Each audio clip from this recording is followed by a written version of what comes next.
تر إلى الذي حاج إبراهيم في ربه أن آتاه الله الملك إذ قال إبراهيم ربي الذي يحيي ويميت قال أنا أحيي وأميت قال إبراهيم فإن الله يأتي بالشمس من المشرق فأت بها من المغرب فبهت الذي كفر والله لا يهدي القوم الظالمين۔ کیا تم نے اس شخص کے حال پر غور کیا جس کو اللہ نے سلطنت کی دے دی تھی کہ وہ اپنے پروردگار کے وجود ہی کے بارے میں ابراہیم سے بحث کرنے لگا؟ جب ابراہیم نے کہا کہ میرا پروردگار وہ ہے جو زندگی بھی دیتا ہے اور موت بھی، تو وہ کہنے لگا کہ میں بھی زندگی دیتا ہوں اور موت دیتا ہوں۔ ابراہیم نے کہا اچھا اللہ تو سورج کو مشرق سے نکالتا ہے، تم ذرا اسے مغرب سے تو نکال کر لاؤ۔ اس پر وہ کافر مبہوت ہو کر رہ گیا، اور اللہ ایسے ظالموں کو ہدایت نہیں دیا کرتا۔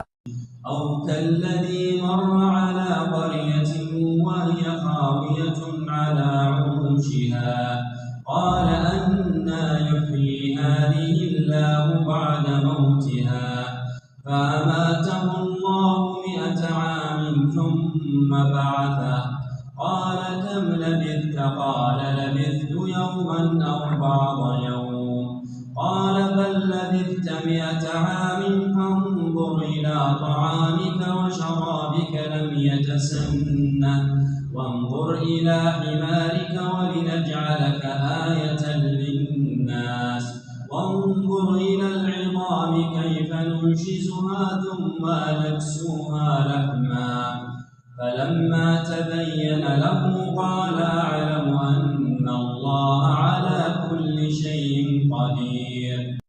تم نے کہ اس جیسے شخص کے واقعے پر غور کیا جس کا ایک بستی پر ایسے وقت گزر ہوا جب وہ چھتوں کے بل گری پڑی تھی؟ اس نے کہا کہ اے اللہ اس بستی کو اس کے مرنے کے بعد کیسے زندہ کرے گا؟ پھر اللہ نے اس شخص کو 100 سال تک کے لیے موت دی اور اس کے بعد زندہ کر دیا، اور پھر پوچھا کہ تم کتنے عرصے تک اس حالت میں رہے ہو؟ اس نے کہا 1 دن یا 1 دن کا کچھ حصہ۔ اللہ نے کہا نہیں بلکہ تم 100 سال اسی طرح رہے ہو۔ اب اپنے کھانے پینے کی چیزوں کو دیکھو کہ وہ ذرا نہیں سڑ، اور دوسری طرف اپنے گدھے کو دیکھو کہ گل سڑ کر اس کا کیا حال ہو گیا ہے، اور یہ ہم نے اس لیے کیا تاکہ ہم تمہیں لوگوں کے لیے اپنی قدرت کا ایک نشان بنا دیں۔ اور اب اپنے گدھے کی ہڈیوں کو دیکھو کہ ہم کس طرح انہیں اٹھاتے ہیں، پھر ان کو گوشت کا لباس پہناتے ہیں۔ چنانچہ جب حقیقت کھل کر اس کے سامنے آ گئی تو وہ بول اٹھا کہ مجھے یقین ہے اللہ ہر چیز پر قدرت رکھتا ہے۔ وَإِذْ قَالَ إِبْرَاهِيمُ رَبِّ أَرِنِي كَيْفَ تُحْيِي الْمَوْتَى قَالَ أَوَلَمْ تُؤْمِنْ قَالَ بَلَى وَلَكِنْ لِيَطْمَئِنَّ قَلْبِي قَالَ فَخُذْ 4 مِنَ الطَّيْرِ فَصُرْهُنَّ إِلَيْكَ ثُمَّ اجْعَلْ عَلَى كُلِّ جَبَلٍ مِّنْهُنَّ جُزْءًا ثُمَّ ادْعُهُنَّ يَأْتِينَكَ سَعْيًا وَاعْلَمْ أَنَّ اللَّهَ عَزِيزٌ حَكِيمٌ۔ اور اس وقت کا تذکرہ سنو جب ابراہیم نے کہا تھا کہ میرے پروردگار مجھے دکھائے کہ اب مردوں کو کیسے زندہ کرتے ہیں۔ اللہ نے کہا کیا تمہیں یقین نہیں؟ کہنے لگے یقین کیوں نہ ہوتا، مگر یہ خواہش اس لیے کی ہے تاکہ میرے دل کو پورا اطمینان حاصل ہو جائے۔ اللہ نے کہا اچھا تو 4 پرندے لو اور انہیں اپنے سے مانوس کر لو، پھر ان کو ذبح کر کے ان کا ایک حصہ ہر پہاڑ پر رکھ دو، پھر ان کو بلاؤ، وہ چاروں تمہارے پاس دوڑے چلے آئیں گے۔ اور جان رکھو کہ اللہ پوری طرح صاحب اقتدار بھی ہے، اعلیٰ درجے کی حکمت والا بھی۔ مثل الذين ينفقون أموالهم في سبيل الله كمثل حبة أنبتت 7 سنابل في كل سنبلة 100 حبة والله يضاعف لمن يشاء والله واسع عليم۔ جو لوگ اللہ کے راستے میں اپنے مال خرچ کرتے ہیں ان کی مثال ایسی ہے جیسے ایک دانہ 7 بالیں اگائے اور ہر بالی میں 100 دانے ہوں، اور اللہ جس کے لیے چاہتا ہے ثواب میں کئی گنا اضافہ کر دیتا ہے، اللہ بہت وسعت والا اور بڑے علم والا ہے۔ الذين ينفقون أموالهم في سبيل الله ثم لا يتبعون ما أنفقوا منا ولا أذى لهم أجرهم عند ربهم ولا خوف عليهم ولا هم يحزنون۔ جو لوگ اپنے مال اللہ کے راستے میں خرچ کرتے ہیں پھر خرچ کرنے کے بعد نہ احسان جتلاتے ہیں اور نہ کوئی تکلیف پہنچاتے ہیں، وہ اپنے پروردگار کے پاس اپنا ثواب پائیں گے، نہ ان کو کوئی خوف لاحق ہوگا اور نہ کوئی غم پہنچے گا۔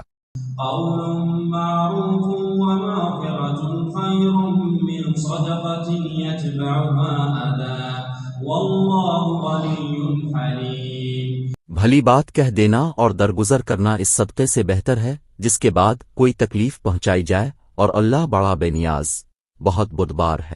يا أيها الذين آمنوا لا تبطلوا صدقاتكم بالمن والأذى كالذي ينفق ماله رئاء الناس ولا يؤمن بالله واليوم الآخر فمثله كمثل صفوان عليه تراب فأصابه وابل فتركه صلدا لا يقدرون على شيء مما كسبوا والله لا يهدي القوم الكافرين۔ اے ایمان والو، اپنے صدقات کو احسان جتلا کر اور تکلیف پہنچا کر اس شخص کی طرح ضائع مت کرو جو اپنا مال لوگوں کو دکھانے کے لیے خرچ کرتا ہے اور اللہ اور یوم آخرت پر ایمان نہیں رکھتا۔ چنانچہ اس کی مثال ایسی ہے جیسے ایک چکنی چٹان پر مٹی جمی ہو، پھر اس پر زور کی بارش پڑے اور اس مٹی کو بہا کر چٹان کو دوبارہ چکنی بنا چھوڑے۔ ایسے لوگوں نے جو کمائی کی ہوتی ہے وہ ذرا بھی ان کے ہاتھ نہیں لگتی، اور اللہ ایسے کافروں کو ہدایت تک نہیں پہنچاتا۔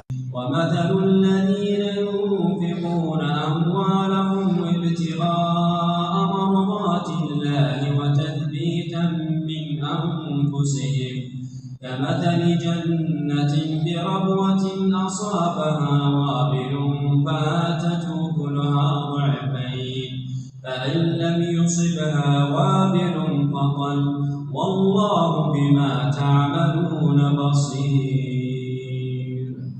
اور جو لوگ اپنے مال اللہ کی خوشنودی طلب کرنے کے لیے اور اپنے اپ میں پختگی پیدا کرنے کے لیے خرچ کرتے ہیں، ان کی مثال ایسی ہے جیسے ایک باغ کسی ٹیلے پر واقع ہو، اس پر زور کی بارش برسے تو وہ دگنا پھل لے کر آئے، اور اگر اس پر زور کی بارش نہ بھی برسے تو ہلکی پھوار بھی اس کے لیے کافی ہے، اور تم جو عمل بھی کرتے ہو اللہ اسے خوب اچھی طرح دیکھتا ہے۔